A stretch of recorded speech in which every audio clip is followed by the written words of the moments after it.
I don't want to overreact to Denver Nuggets basketball, but I don't know what to do. So, ladies and gentlemen, as we all know, the Denver Nuggets are 0-2, and one of these losses I kind of expect. You know what I'm saying? The Oklahoma City Thunder are the best team on paper in the Western Conference. So you struggle against them, which is okay. Their depth is miles better than yours, and their starting five is probably a little better than yours, just on paper. So if we look at that loss, the Denver Nuggets weren't able to knock down shots. Their bench unit really killed them. It's just an adjusting period. The first game I can understand. But the second game, losing to the LA Clippers without without Kawhi Leonard, Norman Powell drops 37. James Harden has 23 and 16. Ivica Zubac has 24 and 15. There's a lot of concerns for this Denver Nuggets team.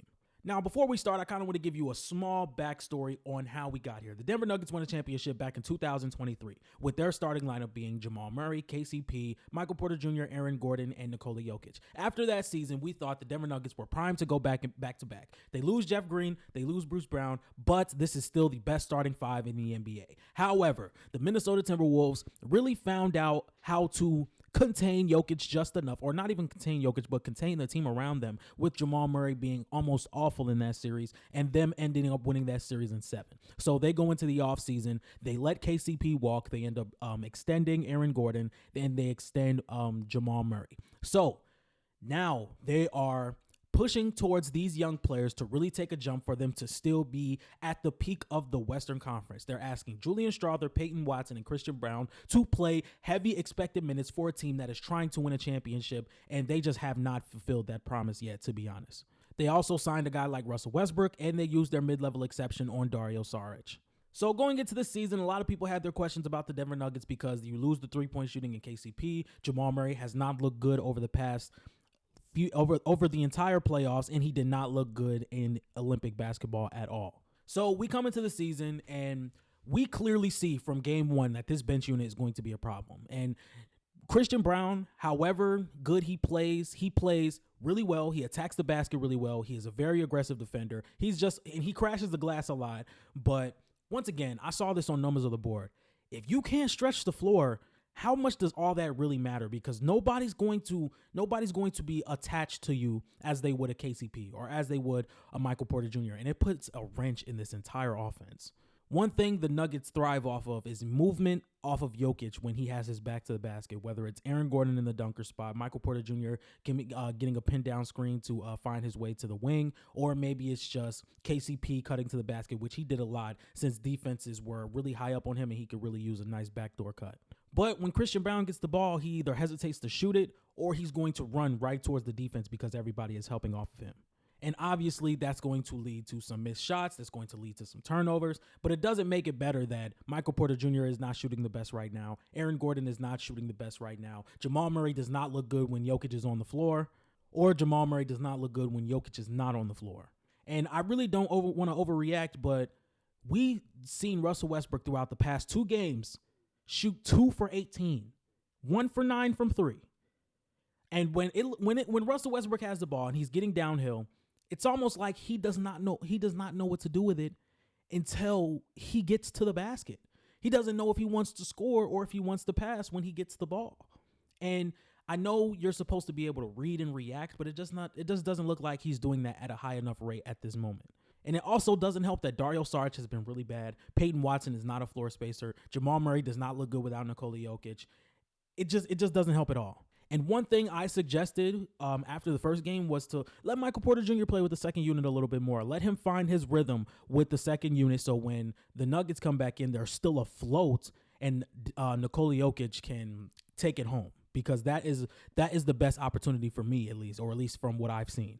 All right, and it says right here that the worst lineup for the Denver Nuggets was a 4 minute and 45 seconds lineup with Julian Strawther, Michael Porter Jr., Russell Westbrook, Peyton Watson, and Dario Saric, where they were a -9 plus minus, a -90 net rating, a 50 offensive rating, and a 140 defensive rating.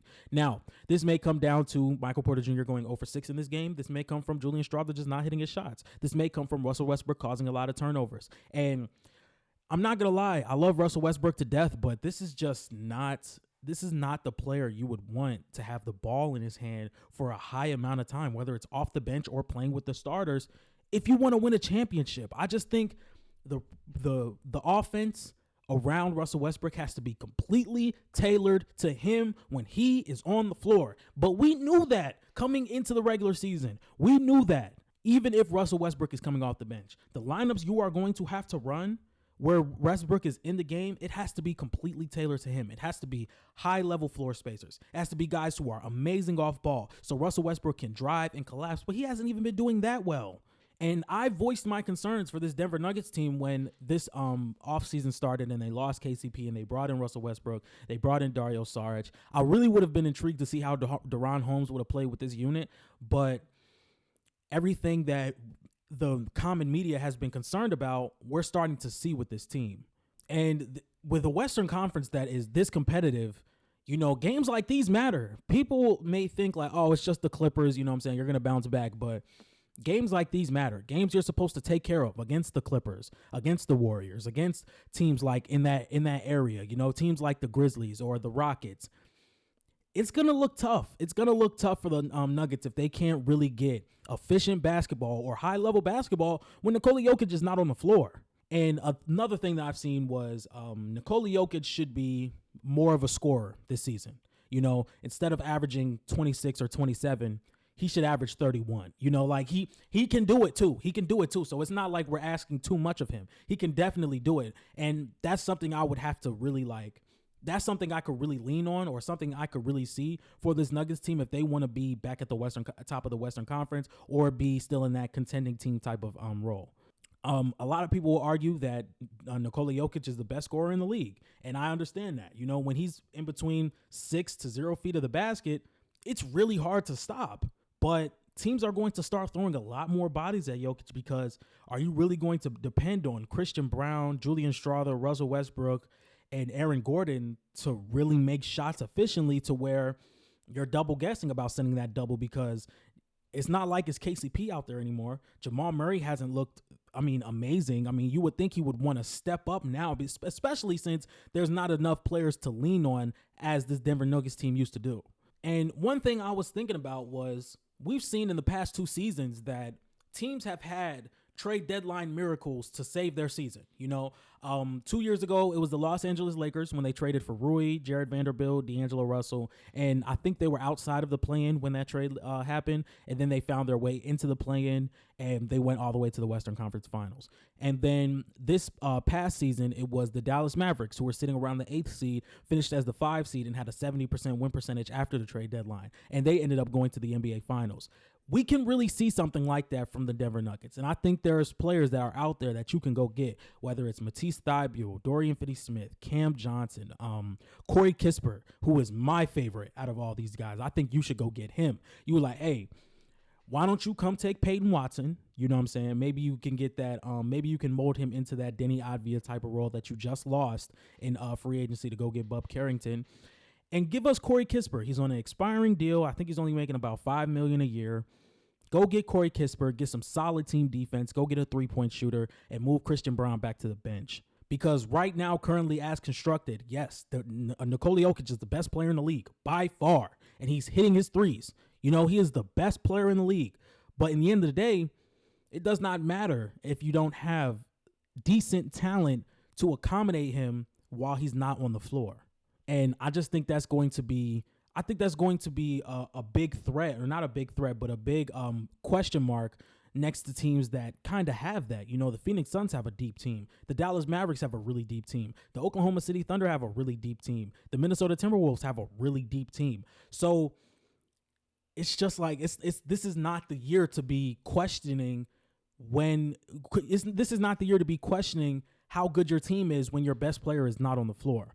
And Jamal Murray just does not look good when Nikola Jokic isn't on the floor. You know, he's struggling to get his own shots. He's leaning a lot on these tough shots. And how sustainable is that for a playoff run? Yes, I know we've seen it multiple times, but if those shots aren't falling, if those tough shots aren't falling, and people are allowed to send doubles his way because we're not worried about Christian Brown, we're not worried about Russell Westbrook, we're not worried about Dario Saric, how often can he really knock down these shots? So, ladies and gentlemen, that's just my quick thoughts on the Denver Nuggets. I'm not going to overreact as of right now. We're only 2 games into the season. There obviously is a problem for the Denver Nuggets, but I'm not going to sit here and say, oh, the Nuggets are going to be outside the top 4 or they're going to be fighting for a play-in spot. No, they're not going to be doing that. I still think they're going to figure it out. Still think Jamal Murray and Nikola Jokic are really good, but these are some things you have to look at. You know, these are some things that really, really, really need to be looked at. And if you guys like this type of content, make sure you like, comment, and subscribe. And I'm out. Peace.